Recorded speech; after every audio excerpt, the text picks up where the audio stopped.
This is from the North Star.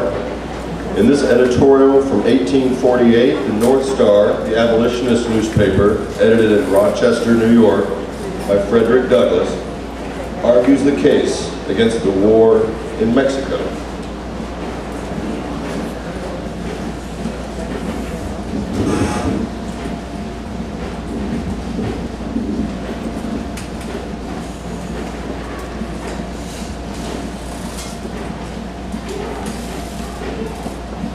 From aught that appears in the present position and movements of the executive and cabinet, the proceedings of either branch of the National Congress, the several state legislatures, north and south, the spirit of the public press, slight hope can rationally be predicated of a very speedy termination of the present disgraceful, cruel, and iniquitous war with our sister republic.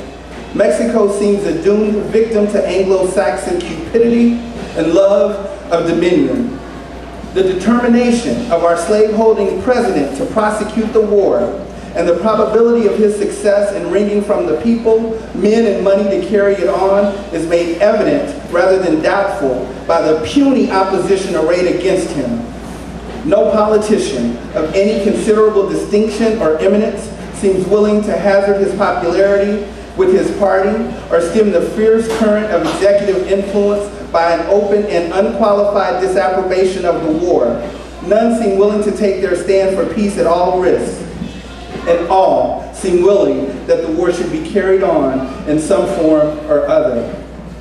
We have no preference for parties regarding this slaveholding crusade. The one is as bad as the other. The friends of peace have nothing to hope from either.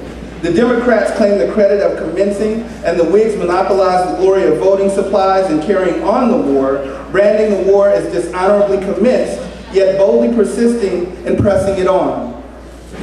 Grasping ambition, tyrannical usurpation, atrocious aggression, cruel and haughty pride spread and pervade the land. The curse is upon us. The plague is abroad. A general outcry is heard. Vigorous prosecution of the war. Mexico must be humbled. Conquer a peace. War forced upon us. National honor. The whole of Mexico. Our destiny. This continent.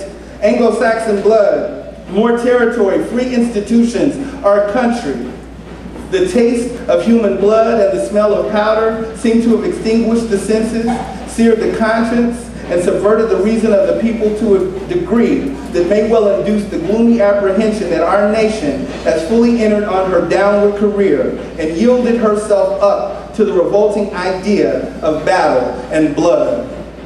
Unavailing as our voice may be, we wish to warn our fellow countrymen that they may follow the course which they have marked out for themselves. No barrier may be sufficient to obstruct them. They may accomplish all they desire. Mexico may fall before them. She may be conquered and subdued. Her government may be annihilated. But, so sure as there is a God of justice, we shall not go unpunished. The penalty is certain. We cannot escape.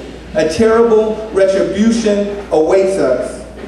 We beseech our countrymen to leave off this horrid conflict, abandon their murderous plans, and forsake the way of blood. Our country may yet be saved. Let the press, the pulpit, the church, the people at large unite at once, and let petitions flood the halls of Congress by the million, asking for the instant recall of our forces from Mexico. This may not save us, but it is our only hope.